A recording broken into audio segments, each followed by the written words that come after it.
I never thought I would be standing outside my own daughter's wedding, pressing my face against the stained glass windows of St. Catherine's Church, like some kind of desperate stranger. The irony wasn't lost on me. I had dreamed about this day since Rebecca was born 32 years ago. I had imagined helping her choose the dress, fixing her veil, walking her down the aisle. I had a Pinterest board with hundreds of wedding ideas. I had boxes in my garage filled with bridal magazines I'd been collecting for years. Instead, I was here, uninvited, unwanted, and completely heartbroken, hiding in the shadows like a criminal. My name is Catherine Walsh. I'm 54 years old. I live alone in a small house in Portland, Oregon, with a garden I tend obsessively and a cat named Whiskers who barely tolerates my existence. I work as a freelance graphic designer, which means I spend most of my days in solitude, talking to clients through email and finishing projects in my home office while drinking too much coffee. It's a quiet life, a lonely life, if I'm being honest. But it's the life I chose when I walked away from my marriage 16 years ago, and it's the life I've been living ever since. This is the story of how I lost my daughter and somehow, against all odds, found her again. It's a story about mistakes and consequences, about pride and forgiveness, about the long, painful journey back to the people we love. It started 6 months earlier, on a Tuesday morning in late December that seemed perfectly ordinary. The rain was coming down in sheets outside my kitchen window, typical for Portland in winter. The sky was the color of concrete, and the trees in my backyard were bare and skeletal. I was in my kitchen in Portland, Oregon, making my second cup of coffee and checking my phone when I saw the notification. Rebecca had posted something on social media. My heart always did this little skip when I saw her name. We hadn't been close for years, not since the divorce, not since she chose to live with her father when she was 16. But I still followed her life through these little digital windows, these breadcrumbs she left online.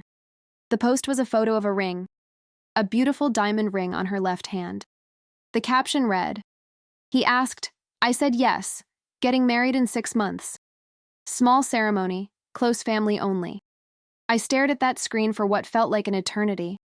My daughter was engaged, my baby girl was getting married, and I had to find out through social media. I called her immediately. The phone rang 4 times before going to voicemail. Catherine speaking to phone. "Rebecca, honey, it's Mom. I just saw your post. Congratulations, sweetheart. I'm so happy for you. Call me back, okay? We have so much to plan. I love you." She didn't call back that day, or the next, or the day after that. A week later, I received a text message. Just one line. "Mom, I need you to respect my boundaries. This is my wedding, and I'll handle it my way." I read that message at least 50 times, trying to decode what it meant. Boundaries. What boundaries? I was her mother. Didn't I have a right to be part of this? I texted back, "Of course, honey. I just want to help. Whatever you need." Her response came 3 hours later. "I don't need anything from you. Please don't contact me about this again." Those words hit me like a physical blow. I sat down on my couch and cried for the first time in months. Real ugly crying. The kind that makes your whole body shake. My friend Patricia came over that evening. She had been my rock through the divorce, through the custody battle, through all the lonely years that followed. Patricia said, "Katie, you need to give her space. She's still angry about everything that happened." Catherine said, "But that was 16 years ago. How long am I supposed to pay for one mistake?" Patricia gave me that look. The one that said she loved me, but I was being willfully blind. Patricia continued, "It wasn't just one mistake, and you know it. You left her father. You moved across town. You started dating again really quickly. From her perspective, you chose your new life over her." Catherine responded, "That's not fair." But even as the words left my mouth, I knew there was truth in what Patricia was saying. Catherine added, "I was drowning in that marriage. David was controlling, critical, cold. I had to get out." Patricia said gently, "I know. And I supported you then, and I support you now. But Rebecca was 14 when you left. She didn't understand the dynamics of your marriage. She just knew her family was breaking apart." I wiped my eyes. Catherine asked, "So what do I do? Just accept that she doesn't want me at her wedding?" Patricia responded, "Maybe you fight for it, but not by pushing, by showing her that you understand her pain, by apologizing for the ways you hurt her, even if it wasn't intentional. That night, I wrote Rebecca a letter. A real letter, on paper. The way my mother used to write to me when I was away at college. I poured my heart into it. I acknowledged the pain I had caused. I explained, without making excuses, why I had made the choices I did. I told her how much I loved her, how proud I was of the woman she had become, how desperately I wanted to be part of her life. I mailed it the next day. 2 weeks passed. Nothing. Then, one evening, my phone rang. It was Rebecca. Rebecca said, "Mom, I got your letter." Catherine responded quickly. "Rebecca, honey, thank you for calling. I meant every word." Rebecca said, "I know you did, and I appreciate it. I really do. But it doesn't change anything. You can't just apologize and expect everything to be okay." Catherine said, "I don't expect that. I just want a chance to be in your life again, to rebuild what we lost." There was a long silence. Then she said something that shattered me. Rebecca stated, "I'm getting married on June 15th at St. Catherine's Church. The reception is at the Riverside Hotel. I'm inviting you to neither." Catherine pleaded, "Rebecca, please." Rebecca interrupted, "Let me finish. I'm not inviting you because I'm not ready. I'm not ready to have you there, watching, judging, pretending everything is fine when it's not. This day is about me and Marcus, and I can't spend it worrying about how you're feeling or whether you approve or any of that." Catherine said, voice breaking, "I would never judge you. I just want to see you happy." Rebecca replied, "Then respect my decision. If you really love me, you'll stay away." The line went dead. I stood there in my kitchen holding my phone, feeling like someone had reached into my chest and squeezed my heart until it stopped beating. Patricia came over again that night. I told her everything. Catherine asked, "So that's it? I just give up? I miss my only child's wedding because she's still angry at me?" Patricia responded, "What's the alternative? You show up uninvited? You make a scene? That'll only push her further away." Catherine said miserably, I know you're right. But Patricia, it's killing me. The thought of her getting married without me there, of her walking down that aisle with David, giving him that moment, that honor, while I sit at home alone." Patricia said, "Life isn't fair. You know that better than anyone. But sometimes the right thing to do is the hardest thing to do." Over the next few months, I tried to respect Rebecca's wishes. I really did. I didn't call. I didn't text. I only looked at her social media once a week, just to see if she had posted any wedding updates. Every Sunday night, I would pour myself a glass of wine, sit on my couch, and scroll through her photos, looking for glimpses of the life she was building without me. Pictures of her and Marcus at restaurants, hiking trails, concerts. Pictures of her with friends I didn't know. Pictures that showed a whole world I wasn't part of. But inside, I was falling apart. I couldn't sleep. I would lie awake until 3 or 4 in the morning, my mind racing with worst-case scenarios, replaying conversations from years ago, wondering where exactly everything had gone wrong. I couldn't eat. Food tasted like cardboard. I lost 12 pounds in the first month alone. Patricia noticed and got worried enough to stage an intervention of sorts.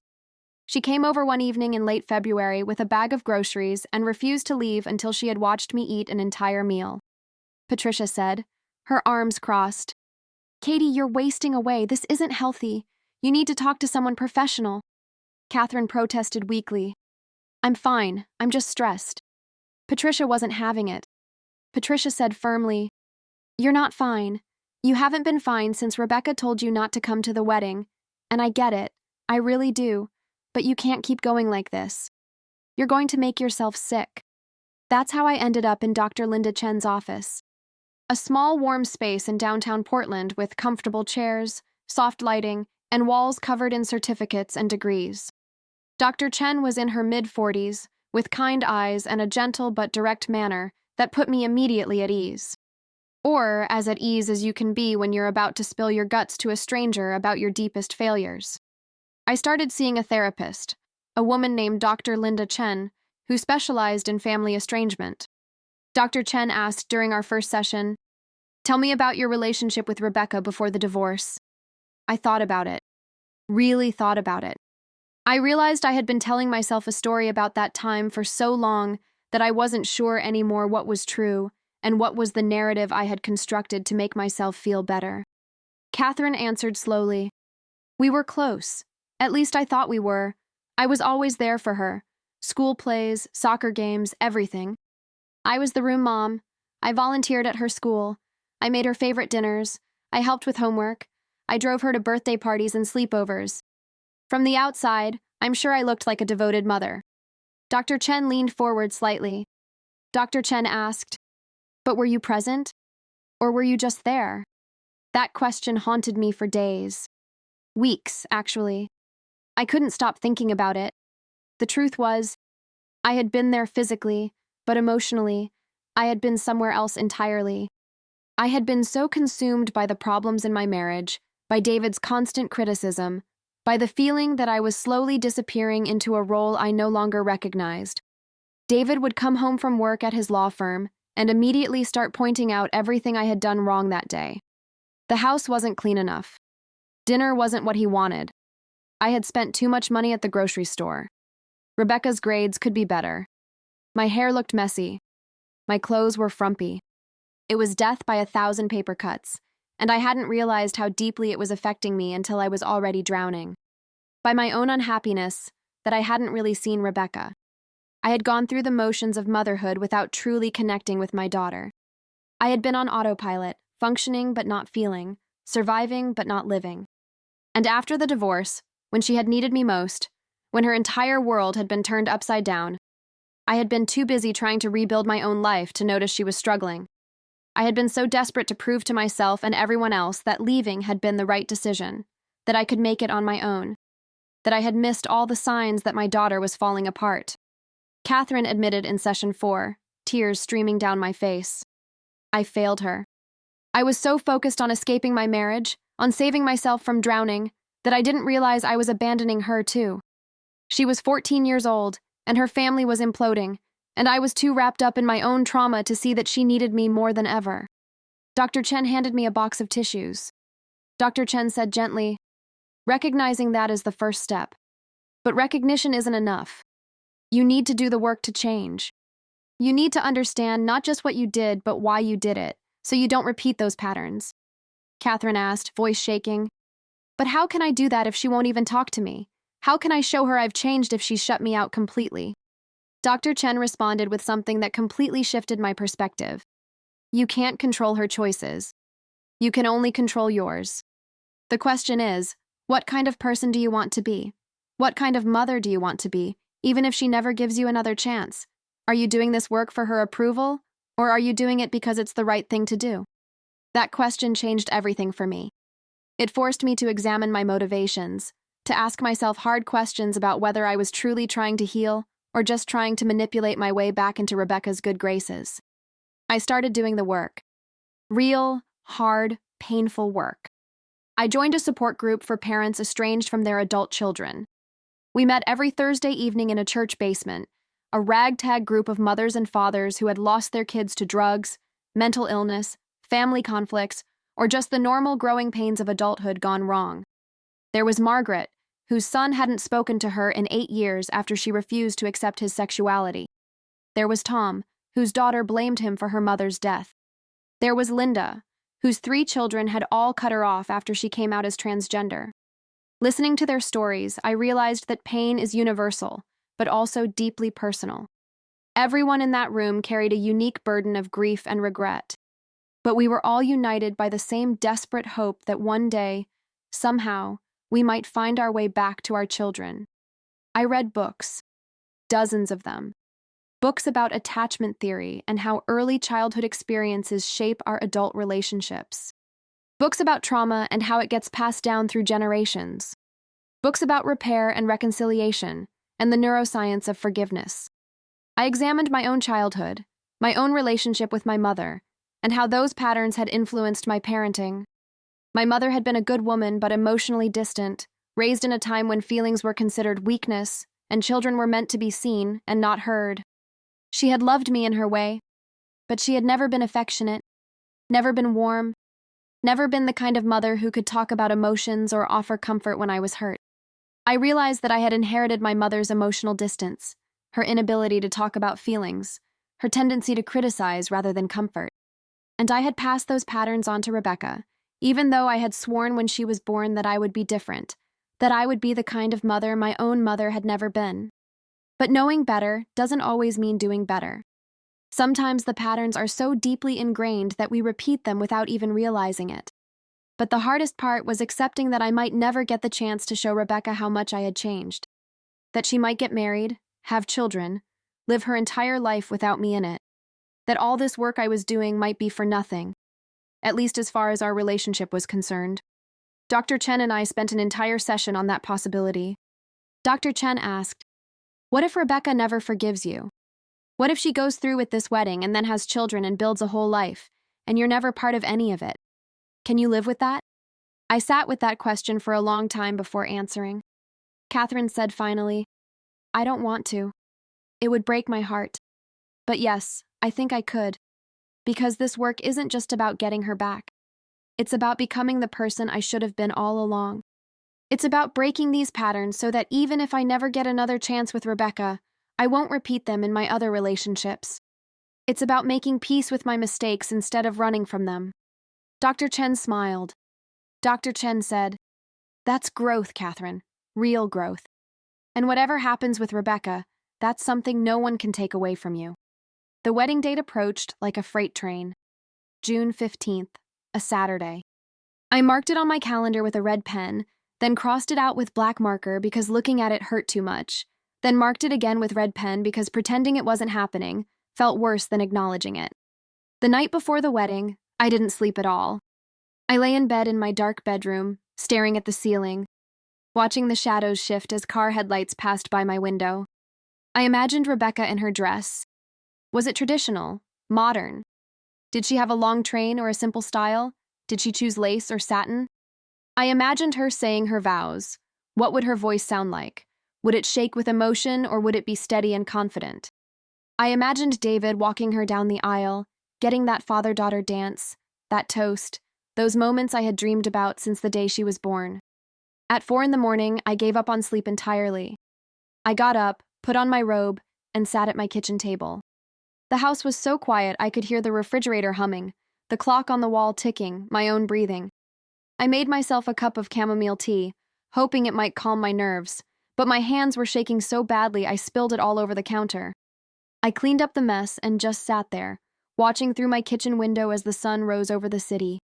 The sky turned from black to deep blue to pale pink to golden yellow. Birds started singing. The world was waking up to a beautiful June day, a perfect day for a wedding I wasn't invited to. Patricia called me at 7. Patricia asked, her voice gentle, "How are you doing?" Catherine lied, trying to sound convincing.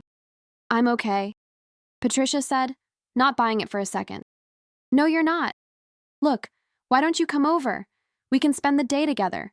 Go to a movie or something, get brunch, keep your mind off it." Catherine responded, "Thanks, Patty. But I think I need to be alone today. I just need to get through it." Patricia said, "Call me if you need me, anytime, day or night. I mean it. I'll keep my phone right next to me all day." Catherine replied, grateful beyond words, "I will, thank you." But I didn't call her. Instead, I tried to distract myself. I took a long shower, hoping the hot water would wash away some of the anxiety. It didn't. I tried to eat breakfast but managed only half a piece of toast before my stomach rebelled. I turned on the television but couldn't focus on anything. Every channel, every show, seemed to be about weddings or families or love or all the things I had lost. At 9 a.m, I got in my car. I told myself I was just going for a drive to clear my head, that I needed to get out of the house before the walls closed in on me completely. But I drove to St. Catherine's Church. I didn't plan it. I didn't consciously decide to go. But somehow, my car took me there anyway, as if it had a mind of its own, as if my subconscious was driving and my conscious mind was just along for the ride. The church was beautiful, red brick with white columns and those gorgeous stained glass windows that showed scenes from the Bible. Jesus healing the sick, Moses parting the Red Sea, Mary holding baby Jesus.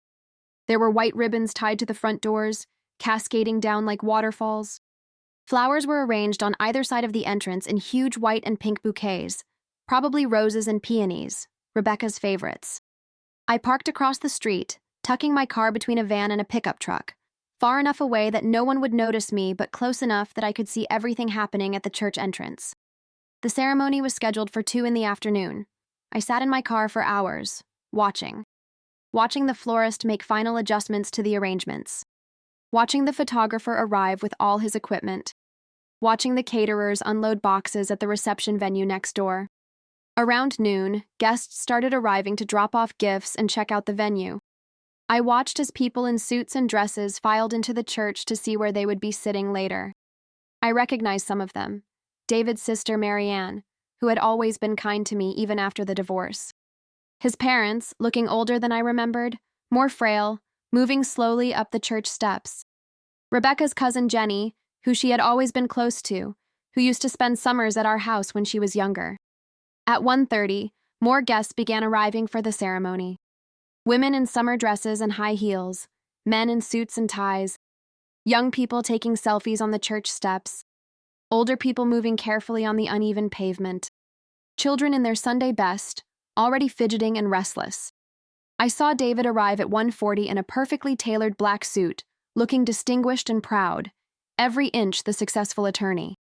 He was walking with a woman I didn't recognize. Tall, blonde, probably in her mid-40s, wearing an elegant blue dress. His girlfriend, I assumed. Maybe even his wife by now. The thought didn't bother me as much as I expected it to. That marriage, that life, felt like it had happened to someone else in another lifetime. Then, at 1:45 exactly, a white limousine pulled up to the church. My breath caught in my throat. My heart started pounding so hard I could feel it in my ears. The driver, a middle-aged man in a black suit, opened the back door with practiced precision. And Rebecca stepped out. She was wearing a simple white dress, elegant and classic, with lace sleeves and a flowing skirt. Her dark hair was pulled back in an intricate updo, with small white flowers woven through it. She looked absolutely radiant. I started crying right there in my car, pressing my hand against my mouth to keep from making any noise. David went to her and offered his arm. She smiled at him. That same smile she used to give me when she was a little girl and I picked her up from school. They walked into the church together, and the doors closed behind them. I sat in my car for a long time, debating whether to leave. This was it. The moment I had been dreading for months. My daughter was getting married right now, right this second, and I wasn't there. But I couldn't bring myself to drive away. Instead, I got out of my car and walked toward the church. My legs felt like they were made of lead, but I kept moving. I reached the front doors and tried the handle. Locked. Of course they were locked. They didn't want anyone interrupting the ceremony. But I needed to see. I needed to witness this moment, even if I couldn't be part of it. I walked around the side of the church, looking for another entrance or a window I could see through. The stained glass windows were too high and too opaque. Then I found it. A side door, slightly ajar. Probably left open by someone making last-minute preparations. I slipped inside. The church was dim and cool, smelling of candles and flowers. I could hear music playing. The ceremony had started. I crept along the side wall, staying in the shadows, until I found a pillar I could hide behind that gave me a view of the altar. There was Rebecca, standing next to a tall man with sandy brown hair. Marcus, I assumed, her fiancé, soon to be her husband. A priest in white robes stood before them, holding a Bible. I watched as he spoke, his voice echoing through the church, though I couldn't make out all the words from where I was standing. Then I heard him say something that made my blood run cold. Priest asked, "If anyone here has any reason why these two should not be joined in marriage, speak now, or forever, hold your peace." It was a traditional part of the ceremony, one that most people expected to pass without incident. But then something happened that I will never forget as long as I live. A voice from the congregation said, "I object." Everyone turned. The entire church went silent. I craned my neck to see who had spoken. It was Marcus's mother, a petite woman with silver hair standing in the front pew. Priest said, clearly shocked, "Elizabeth? What is the meaning of this?" Elizabeth stepped into the aisle, her face pale but determined. Elizabeth said, voice shaking, "I'm sorry, but I can't let this wedding continue. Not like this. Not with this lie." Rebecca's face had gone white. Marcus looked like he had been struck. Priest asked, "What lie?" Elizabeth turned to look at Marcus. Elizabeth commanded, "Tell her. Tell Rebecca the truth." Marcus pleaded, "Mom, please, don't do this." Elizabeth said, tears streaming down her face, "I have to. I can't watch you marry her when she doesn't know. It's not fair to her." Rebecca's voice rang out, clear and strong despite the tremor I could hear in it. Rebecca demanded, "Know what? What don't I know?" Marcus closed his eyes. For a long moment he didn't speak. Then he said, "I'm still married." The church erupted. People gasped, whispered, turned to each other in shock. Rebecca stared at him. Rebecca asked, "What did you just say?" Marcus repeated, louder this time, "I'm still married. Legally, I mean. My divorce isn't final yet. It won't be final for another month." Rebecca took a step back, her hand going to her throat. Rebecca said, "You told me you were divorced. You told me it was all finalized." Marcus said miserably, "I know. I lied. I'm sorry. I thought it would be done by now. I thought we could get married and then just file the paperwork retroactively and no one would know." Rebecca's voice was rising. Rebecca said, "No one would know? You were going to marry me when you're still legally married to someone else? That's not even legal, Marcus. That's fraud. That's—" Her voice broke. I watched from my hiding place as my daughter's world fell apart. David stood up from his seat. David said in that authoritative voice I remembered so well, "That's enough. This ceremony is over. Rebecca, come with me." But Rebecca didn't move. She was staring at Marcus like she didn't recognize him. Rebecca whispered, "Who are you? I thought I knew you. I thought we were building a life together. But you lied to me. About something this important. You lied." Marcus reached for her. Marcus pleaded, "Rebecca, please, I love you. This doesn't change how I feel about you." Rebecca jerked away. Rebecca said, "Don't touch me. If you loved me, you would have told me the truth. If you loved me, you wouldn't have let me stand here in front of all these people and make a fool of myself." She turned and ran down the aisle, her dress flowing behind her. Without thinking, I stepped out from behind the pillar. Rebecca saw me. Our eyes met across the church. She stopped running. Rebecca said, voice small and confused, "Mom, what are you doing here?" Everyone turned to look at me. David, Marcus, Elizabeth, the entire congregation. I walked toward my daughter, my heart pounding so hard I thought it might break through my chest. Catherine said simply, "I'm here because I'm your mother, and I couldn't stay away. I'm sorry for coming when you told me not to. But I needed to be here, even if you didn't want me." Rebecca's face crumpled. Tears streamed down her cheeks. Rebecca said again, "Mom."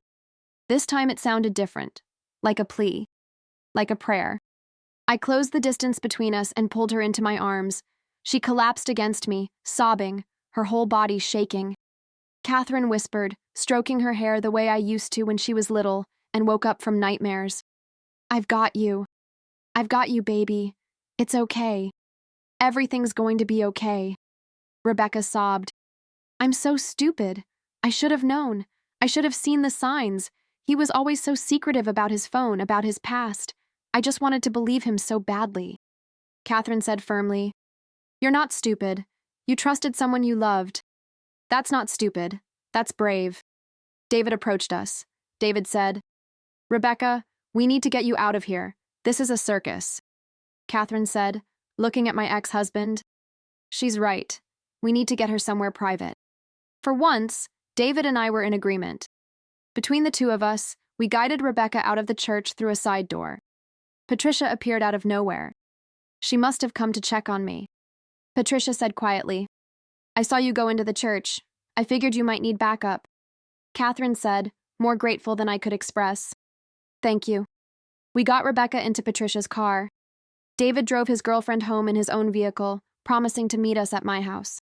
My house, not his. For the first time in 16 years, Rebecca was coming to my house. We drove in silence, Patricia at the wheel, me in the back seat with Rebecca's head on my shoulder. When we got home, I helped Rebecca inside and sat her down on the couch. Patricia went to make tea. David arrived 10 minutes later. The four of us sat in my living room. Rebecca in her wedding dress, mascara running down her face. David in his expensive suit, looking uncomfortable. Patricia bringing in mugs of chamomile tea. And me, sitting next to my daughter, holding her hand. Rebecca said after a while, "I can't believe this happened. I can't believe my wedding just fell apart in front of everyone I know." Patricia said practically, "Better now than after you were actually married to him. Can you imagine the legal nightmare that would have been?" Rebecca let out a sound that was half laugh, half sob. Rebecca said, "That's true. God, what would have happened if his mother hadn't said anything? Would he have just gone through with it?" David said grimly, "Probably. Men like that don't suddenly grow a conscience." Catherine muttered before I could stop myself, "You would know?" David shot me a look, but Rebecca surprised me by laughing. Rebecca said, "Wow, Mom, that was harsh." Catherine apologized. "Sorry, that was inappropriate." Rebecca said, wiping her eyes, "No, it was honest. And you're right. Dad can be controlling and cold. You were right to leave him." David stiffened. David started. "Rebecca, this isn't the time." Rebecca interrupted. "When is the time, Dad? I've spent 16 years being angry at Mom for leaving us. But sitting here right now, after what just happened, I get it. I finally get it. You can love someone and still need to leave them. You can try to make something work and realize it's destroying you. Mom wasn't abandoning me when she left. She was saving herself." I felt tears welling up in my eyes. Catherine said, "Rebecca, I should have handled it better. I should have made sure you knew that the divorce wasn't your fault, that I wasn't leaving you." Rebecca said, "But I made it hard. I was so angry. I wouldn't listen. I moved in with Dad and shut you out completely. And you let me. You didn't fight for me." Catherine explained, "I thought I was respecting your choice. I thought I was doing what you wanted." Rebecca said, "I was 16. I didn't know what I wanted. I needed you to fight for me, to show me that you weren't going to give up, even when I pushed you away." Catherine said, "I know that now. And I'm so sorry. I'm sorry for all the ways I failed you. Before the divorce and after. I was so caught up in my own pain that I couldn't see yours." Rebecca was quiet for a moment. Then she said, "I'm sorry, too, for shutting you out, for not inviting you to my wedding, for being so stubborn and angry that I couldn't see you were trying." Catherine said, "You had every right to be angry." Rebecca responded, "Maybe. But I didn't have the right to keep punishing you forever. That wasn't fair to either of us." We sat there, mother and daughter, finally saying the things we should have said years ago. David cleared his throat. David said, "I should go. Let you two talk." Rebecca stopped him. Rebecca said, "Dad, wait. I need to say something to you too." David paused, looking uncomfortable.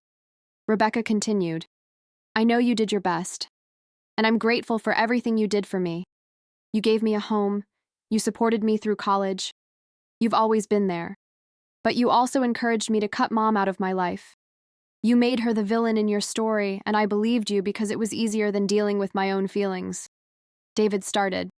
"Rebecca, your mother and I had our problems." Rebecca said, "I know, and I'm not saying it was all your fault. But you could have encouraged me to maintain a relationship with her. You could have helped me understand why she left instead of making me choose sides. You didn't do that."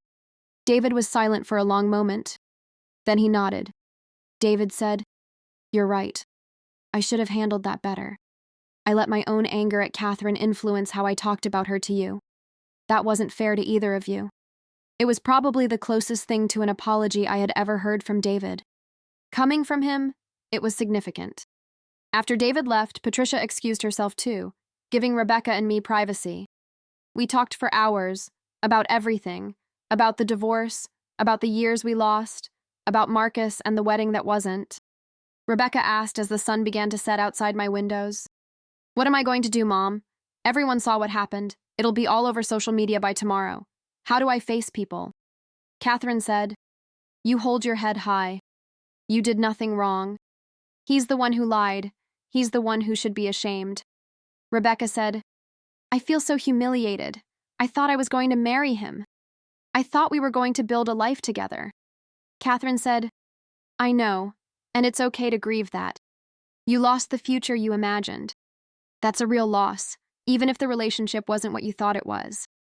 Rebecca asked, How did you do it? After the divorce, after everything fell apart, how did you rebuild your life? Catherine said honestly, One day at a time. Some days I barely made it through. But I had good friends. I got therapy. I learned to forgive myself. And I never stopped hoping that one day you and I would find our way back to each other. Rebecca said quietly, I'm glad you came to the church. Even though I told you not to. I'm glad you were there.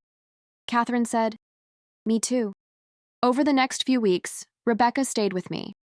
She needed time away from her apartment, which was filled with wedding gifts and reminders of Marcus. The spare bedroom in my house, the one I had always thought of as hers even though she hadn't used it in 16 years, finally had its owner back. Those first few days were delicate.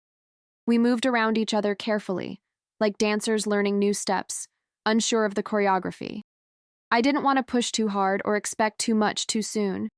She didn't want to seem needy or vulnerable. We were two people who loved each other but barely knew each other anymore, trying to figure out how to exist in the same space. We fell into a rhythm slowly, organically. Coffee in the mornings became our ritual. I would wake up first around 6:30 and make a pot of the dark roast Rebecca liked.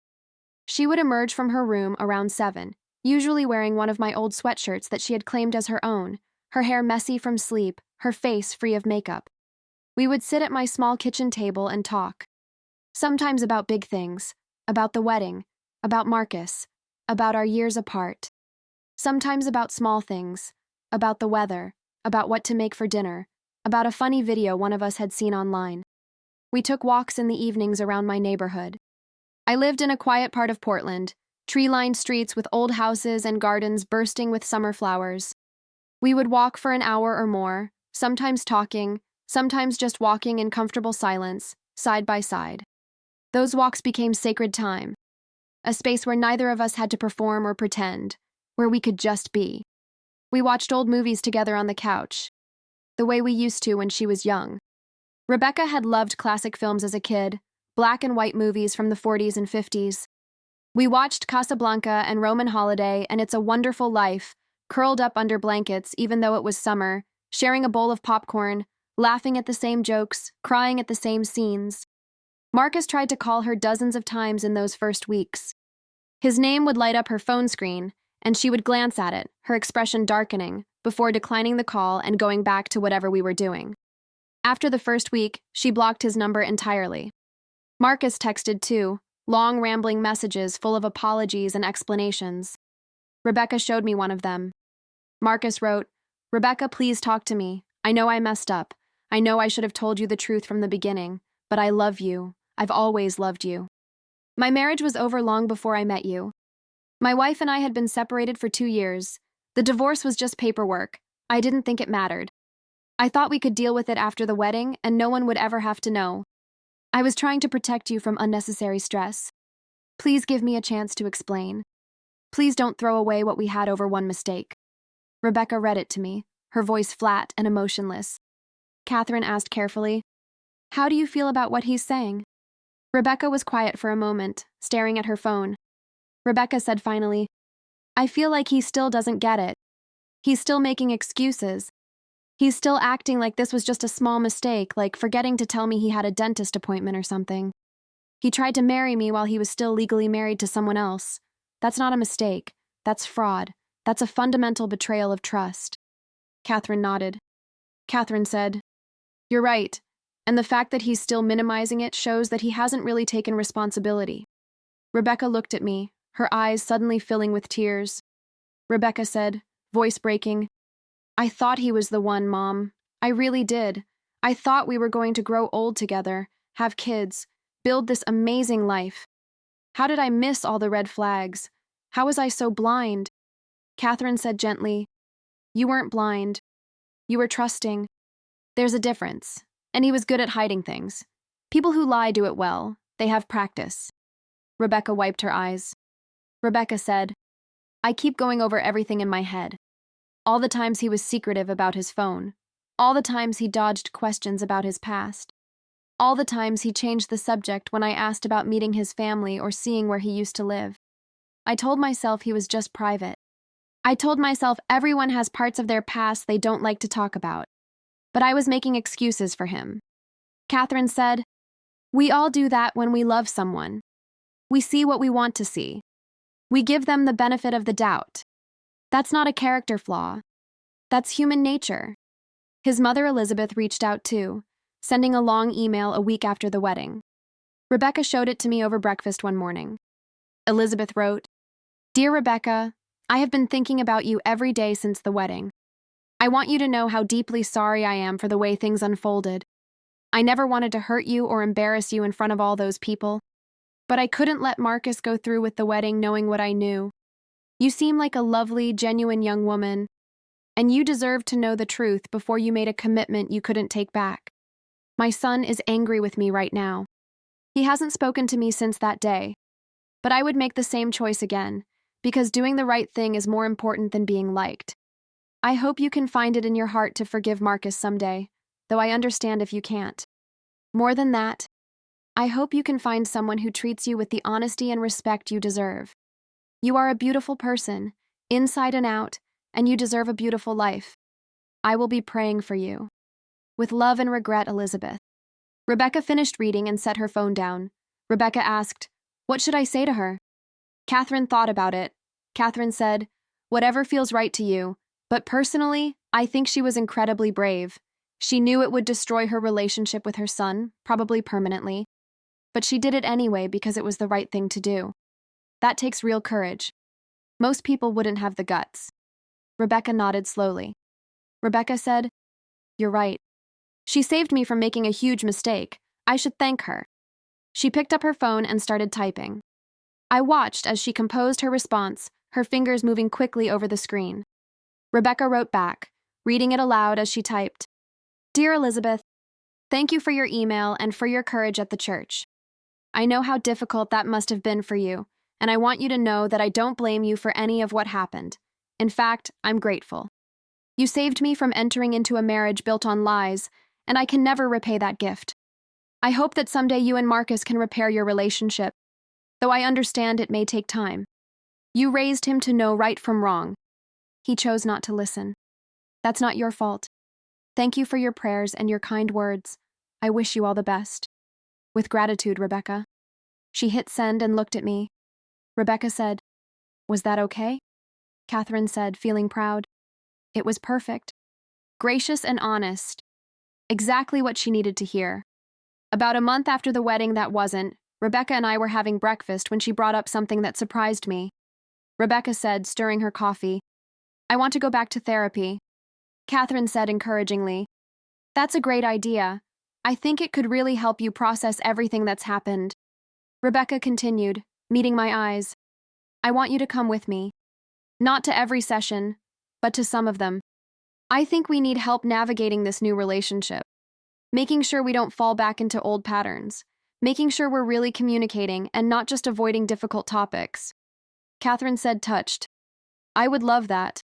Dr. Chen does family sessions. She's the therapist I've been seeing. If you're comfortable with her. Rebecca said, I am. You trust her, and that's good enough for me. We started seeing Dr. Chen together the following week. It was hard work, harder than I had anticipated. We dug into painful topics, the divorce, the custody battle, the years of silence, the resentment Rebecca had been carrying, the guilt I had been drowning in. We talked about trust and abandonment and forgiveness. We learned how to communicate without attacking, how to listen without defending, how to sit with discomfort instead of running from it. In one particularly intense session, Dr. Chen asked Rebecca to talk about what it had felt like when I left. Rebecca said, her voice shaking, It felt like the ground disappeared from under my feet, like everything I thought was solid and permanent just vanished overnight. One day we were a family. The next day, Mom was packing her things and moving into an apartment, and Dad was telling me it was all her fault, that she had ruined everything. Dr. Chen asked, What did you need from your mother in that moment? Rebecca said, tears streaming down her face. I needed her to fight for me. I needed her to tell me that she wasn't leaving me, just leaving Dad. I needed her to show up at my new room at Dad's house and refuse to leave until I talked to her. I needed her to keep trying, even when I pushed her away, because I was a kid, and I was hurt and confused, and I didn't know how to process any of it. I needed her to be the adult. Those words hit me like a punch to the stomach. Catherine said, crying now too, "I'm so sorry, Rebecca. I thought I was giving you space to make your own choice. I thought pushing would make things worse. But you're right. I should have fought harder. I should have kept showing up, kept trying, kept proving that I wasn't going anywhere." Dr. Chen interjected gently. "Catherine, what were you feeling during that time?" Catherine said, wiping my eyes. "I felt like I was drowning, like I barely had the strength to keep my own head above water, let alone save anyone else. I was dealing with the divorce, with starting over, with rebuilding my entire life from scratch. And when Rebecca chose to live with David, it felt like confirmation that I had failed as a mother, that she didn't need me or want me.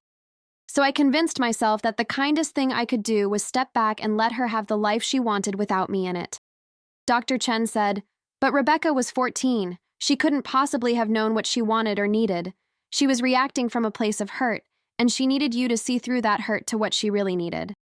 Catherine nodded, understanding flooding through me. Catherine said, "I know that now. I wish I had known it then." Dr. Chen turned to Rebecca. Dr. Chen said, "And Rebecca, can you understand, even if you can't agree with it, why your mother made the choices she made?" Rebecca was quiet for a long time. Rebecca said finally, "I can. It doesn't make the pain go away. It doesn't erase the years we lost. But I can understand that she was doing the best she could with the tools she had at the time. And I can see now that she's been doing the work to become the mother I needed then and the mother I need now." That session was a turning point for us. Not because it fixed everything, but because it allowed us to be honest with each other in a way we had never been before. Rebecca moved back into her own apartment after 2 months. It was time. She needed her space, her independence, her own life. But we talked every day. Phone calls in the morning, text messages throughout the day, video chats in the evening. We had lunch together twice a week, alternating between restaurants near her work and cafes near my house. We were rebuilding, slowly but surely, one conversation at a time, one shared meal at a time, one honest moment at a time. One evening, about 6 months after the wedding, Rebecca came over for dinner. I had made her favorite meal, the chicken parmesan I used to make when she was little. The same recipe I had used for years, from my grandmother's handwritten cookbook, with the special blend of Italian herbs and the homemade marinara sauce that took hours to prepare. The house smelled amazing, like garlic and basil and tomatoes and melted cheese. Rebecca walked in, took a deep breath, and smiled. Rebecca said, "This smells exactly like I remember, like home."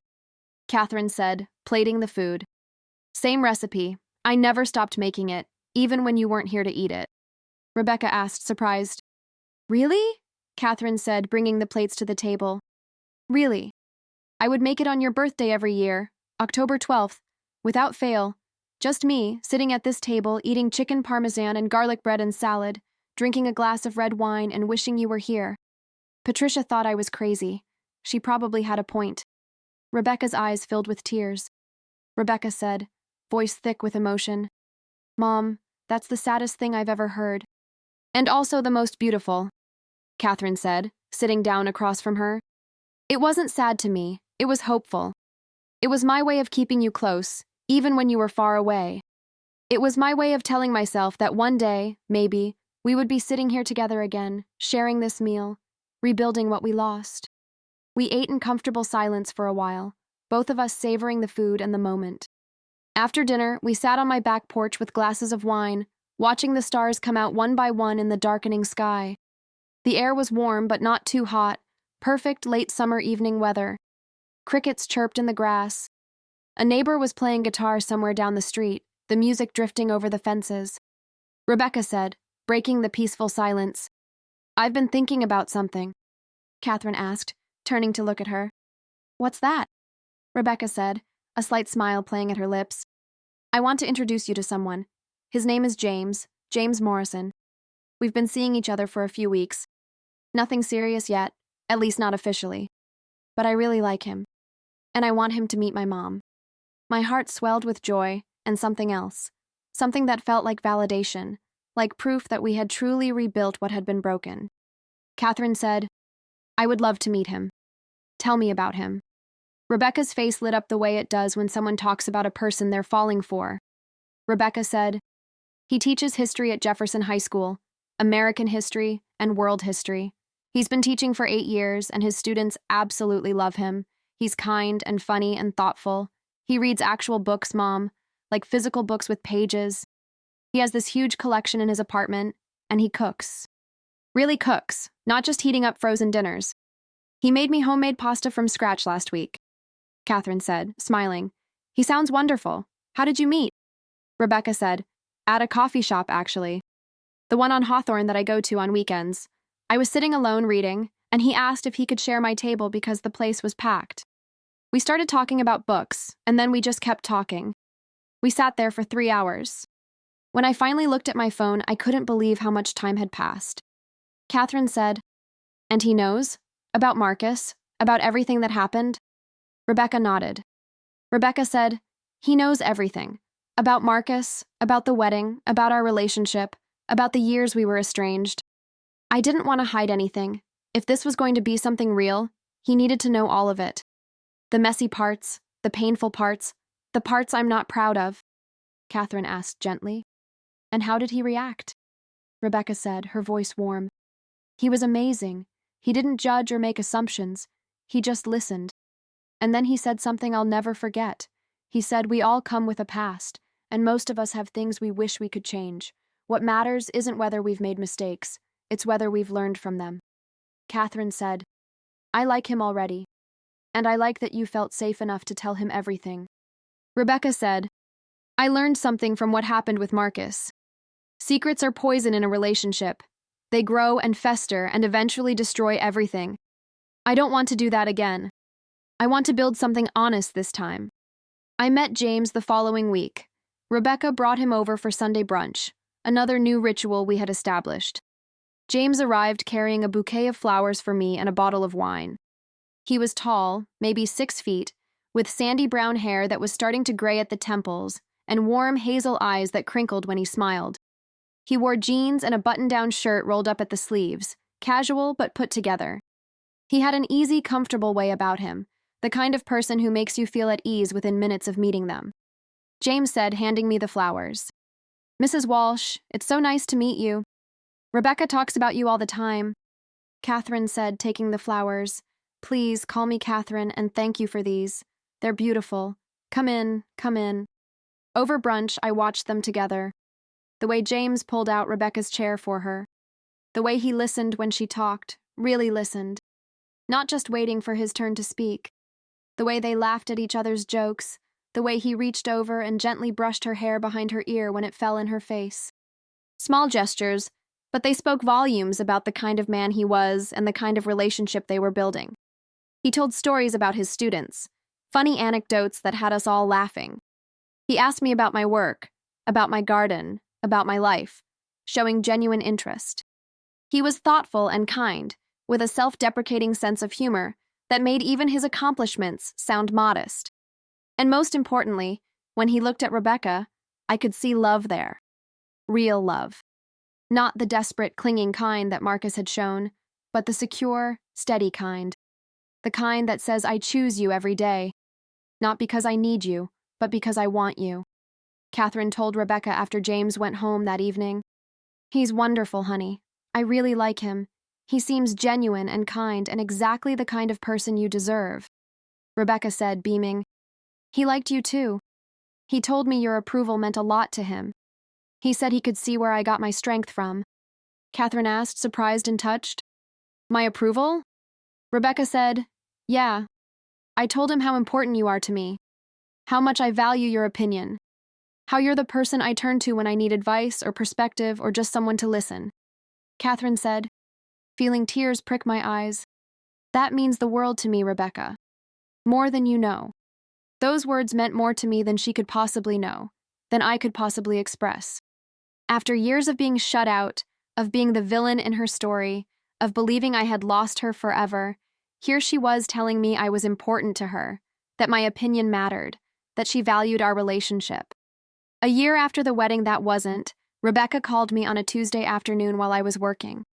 I almost didn't answer because I was on a deadline for a client, but something made me pick up. Rebecca said, her voice bubbling with excitement and nerves. "Mom, are you sitting down?" Catherine said, immediately worried. "What's wrong?" Rebecca laughed. Rebecca said, "Nothing's wrong. Everything's right. James proposed last night. We're getting married." I felt my heart leap. Catherine said, genuinely thrilled. "Oh, honey, that's wonderful. I'm so happy for you. Congratulations." Rebecca said, talking fast. "We're thinking next spring. Late April or early May, when the weather's nice but not too hot. Something small, just close family and friends. Maybe 60 or 70 people max. And Mom, I want you to be there. Not just there, but involved. I want your help planning it. I want you to walk me down the aisle with Dad. I want you to give a toast at the reception. I want you to help me pick out my dress. I want you to be part of all of it. I want you to be my mother again." I started crying. Happy tears this time. Tears of relief and joy and gratitude. Catherine said through the tears, "I never stopped being your mother. Even when you didn't want me. Even when I couldn't see you. You were always my daughter, and I was always your mother. That never changed, not for one single day," Rebecca said, crying now too. "I know that now. And I'm so sorry it took me so long to figure it out. I wasted so many years being angry when I could have been letting you love me." Catherine said, "You weren't ready, and that's okay. We can't force healing. It happens in its own time. What matters is that we're here now, together, and we're not wasting any more time." The months leading up to the wedding were some of the happiest of my life. Rebecca and I went dress shopping together, just the two of us, spending an entire Saturday trying on gowns at boutiques across Portland. We laughed and cried and drank champagne and took silly selfies in the dressing rooms. We planned the menu together, taste-testing dishes at the catering company. We chose flowers together, debating the merits of roses versus peonies versus dahlias. We created the guest list together, carefully selecting the people who had supported Rebecca and James throughout their relationship. David was involved too, to his credit. The three of us had dinner one evening to discuss logistics, and it was surprisingly pleasant, cordial even. We had all grown up, all moved past the anger and resentment that had defined our interactions for so long. David said during that dinner, "I think we should both walk her down the aisle, together. She's both of ours, after all." Catherine said, appreciating the gesture, "I think that's a wonderful idea." Rebecca said, looking between us with tears in her eyes, "Thank you, both of you, for putting aside your differences for me, for showing me that it's possible to move forward even after everything falls apart." The wedding was beautiful, simple and elegant, held in a garden in the spring with cherry blossoms falling like snow, their pale pink petals drifting through the air like confetti from heaven. Rebecca wore a different dress this time. A soft blush pink gown, almost white but with just enough color to distinguish it, that made her look like a princess from a fairy tale. She had decided she didn't want to wear white again, didn't want any reminders of the wedding that wasn't, the relationship that had been built on lies. This dress was new, a fresh start, a symbol of the honest love she had found with James. Her hair was down in loose waves, with real flowers tucked behind one ear. She wore minimal jewelry, just simple pearl earrings that had belonged to her grandmother. She looked radiant, glowing with happiness and peace. David and I walked her down the aisle together. It should have been awkward, the three of us linked arm in arm, but it wasn't. We had both grown so much. We had both learned to put Rebecca's needs above our own egos, our own pain, our own need to be right. I could feel Rebecca trembling slightly as we walked, nervous and excited and overwhelmed all at once. I squeezed her hand gently, and she squeezed back, a silent communication that said, "I love you, and I'm so glad you're here, and thank you for not giving up on me." When the priest asked if anyone objected, we all held our breath for a moment, the entire garden going silent.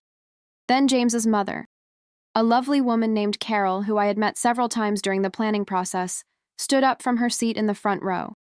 My heart stopped. A wave of fear washed over me. Not again. Please, not again. But Carol said something beautiful, something unexpected. Carol said, her voice ringing out clear and strong, "I don't object. I just want to say that my son is the luckiest man in the world to be marrying Rebecca. She's kind and strong and honest, and she makes him better just by being in his life. Welcome to our family, sweetheart. We love you already." Everyone laughed, the tension breaking like a wave hitting the shore and dissipating into foam. Rebecca beamed, tears streaming down her face. James reached out and squeezed his mother's hand in gratitude. The ceremony was perfect. James cried when he said his vows. Rebecca's voice was steady and strong. When the priest pronounced them husband and wife, the garden erupted in cheers. At the reception, I gave my toast. Catherine began, "I want to talk about second chances, about the things we lose and the things we find again, about the long, hard road back to the people we love."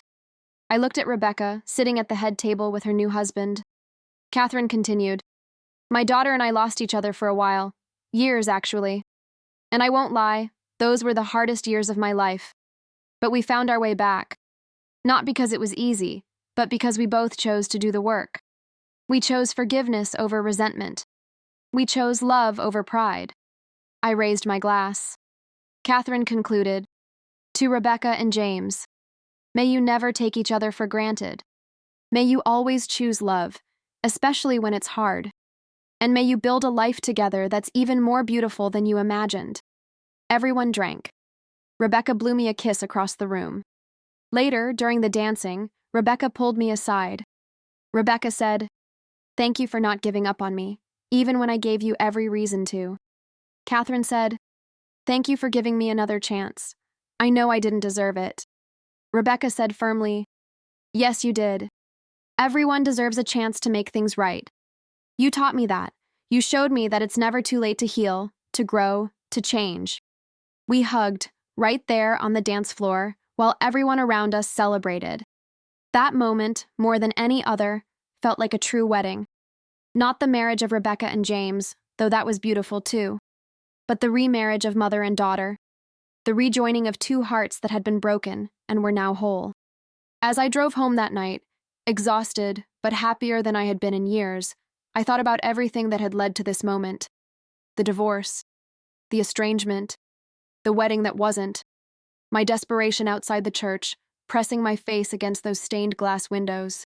If Marcus hadn't lied, if his mother hadn't spoken up, if the wedding had gone through as planned, Rebecca and I might never have reconciled.